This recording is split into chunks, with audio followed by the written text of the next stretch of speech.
Hey, what's up guys? This is Messenger of Israel here. In today's video, I'm going to be giving you guys the understanding of the King James Version Bible. So within this one, I will go over the vocabulary of what thou, thee, thy, and etc. means really. So with all this being said, let the video begin. Alright, so I got you guys thus on this one. So the word thus means this. So for an example of this is Isaiah 66 verse 1. So thus, which is this, saith, which means said, the Lord, the heaven is my throne, and the earth is my footstool. Where's the house that ye, which means you, build unto me, and where's the place of my rest? So you guys will see thus all over the King James Bible when you guys study the King James Bible for yourselves, really. So always keep that in your mind, you guys. The word thus means this.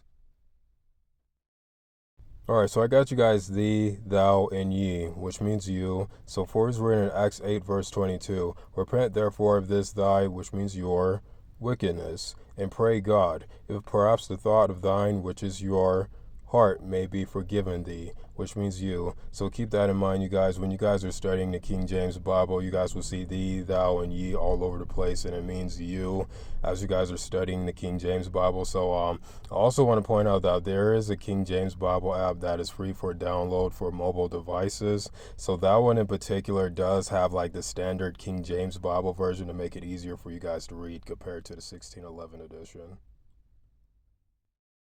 Alright, so I got you guys thy, thine, which means your. For it is written in Acts 8:20, but Peter said unto him, thy, which means your, money perish with thee, which means you, because thou, which means you, hast, which means have, thought that the gift of God may be purchased with money. So you guys will see thy and thine all over the place as well, you guys. So keep that in mind that it's all over in the King James Bible.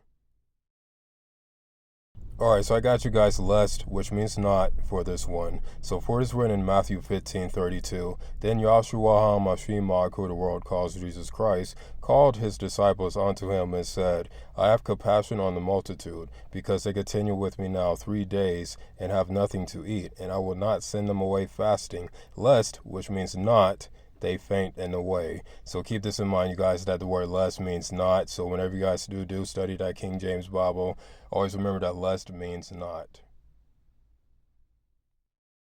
Alright, so I got you guys hast, which means have, for this one. For it's written in Acts 8:21, thou, which means you, hast, which means have, neither part nor lot in this matter. For thy, which is your, heart is not right in the sight of God. So always remember, you guys, that hast means have. So as you guys are studying it, keep on the lookout for that.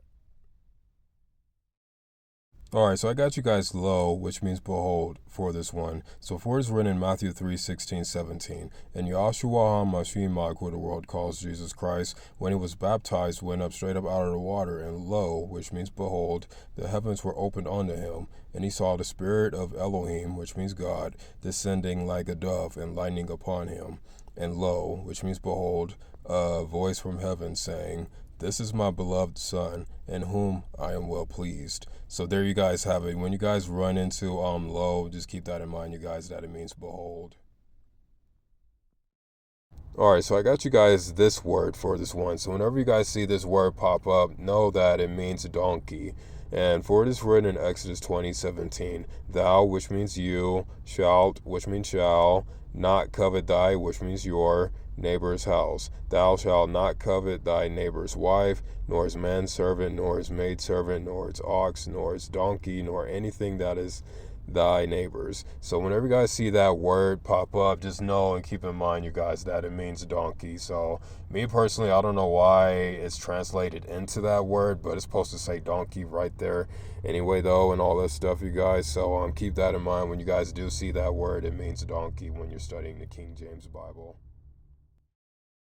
I got you guys Isaiah, which means Isaiah, for this one. So for it is written in Romans 10:20, but Isaiah, which means Isaiah, is very bold and saith, which means said, I was found of them that sought me not. I was made manifest unto them that asked not after me. So how do I know this is Isaiah? Is just like I pulled Isaiah 65 verse 1, and it says something similar to Romans 10 verse 20, which Paul quoted from Isaiah's, which means Isaiah. So this is further confirmation, like this is Isaiah the prophet that's actually saying this. When you guys go back, putting the Old Testament and the New Testament together when they mention prophets and stuff like that. Alright, so I got you guys sought, which means seek, and seeking for this one. So for it is written in Isaiah 65 verse 1, I am sought, which means seeking, of them that asked not for me. I am found of them that sought, which means seek me not. I said, behold me, unto a nation that was not called by my name. So you guys will see the word sought in the King James Bible as well, you guys. So keep that in mind, that it means seek and seeking. And do the research on these definitions as well. If you guys don't understand what's written in the King James Bible, do the independent research yourself, you guys, so you guys can have a proper understanding of what it says in the KJV Bible.